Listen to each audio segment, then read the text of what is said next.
Let's not waste time. This week, South Africa's president was put on a path to impeachment by his own court. Nigeria started packing its citizens onto planes out of South Africa.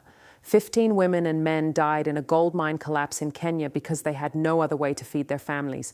Uganda's junta is building a law to jail you for 20 years for thinking the wrong thoughts.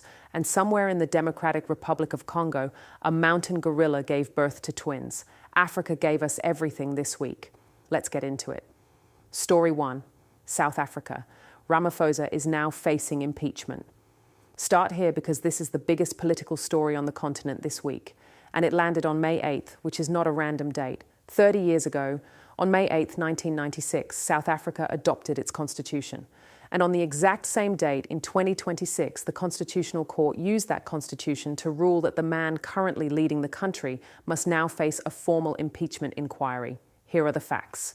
In February 2020, more than $500,000 in cash was stolen from President Cyril Ramaphosa's private game farm in Limpopo, a property called Phala Phala.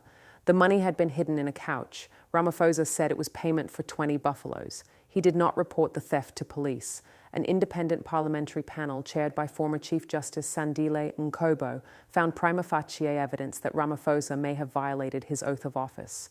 In December 2022, the ANC used its parliamentary majority to vote down a referral of that panel's report to an impeachment committee. The Constitution Court ruled on May 8th that that vote was unconstitutional. Parliament must now establish an impeachment committee. The inquiry is unavoidable. Chief Justice Mandisa Maya read the ruling herself. The court found that Parliament's move had the effect of stifling informed debate and undermining the values of accountability and transparency. The EFF, which brought the case, gave Parliament's Speaker 48 hours to act. Nkosazana Dlamini Zuma, former African Union chairperson, former presidential candidate, and ANC rebel, said simply, "I am happy they took the right decision." Now the context. Ramaphosa is not automatically removed. He is not automatically impeached. What happens next is a parliamentary committee, witnesses under questioning, and a final recommendation to the National Assembly. The ANC still has 40% of seats and no longer holds an outright majority. The outcome is uncertain, but the political damage is real, immediate, and happening less than 18 months before the 2027 general elections. Kenya. A gold mine collapsed May 7th, 15 dead, 12 of them women, families dug with bare hands, no rescue unit, no safety gear, no alternative livelihood, just poor people in dangerous holes because the government left them there.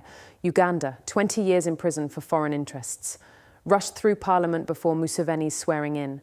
Africa's version of Russia's foreign agent law, Mali. Armed soldiers dragged former Minister Mountaga Tall from his bed at midnight. No warrant, no charges. The junta said nothing. 3 countries, 1 week, governments that failed their people and chose repression instead.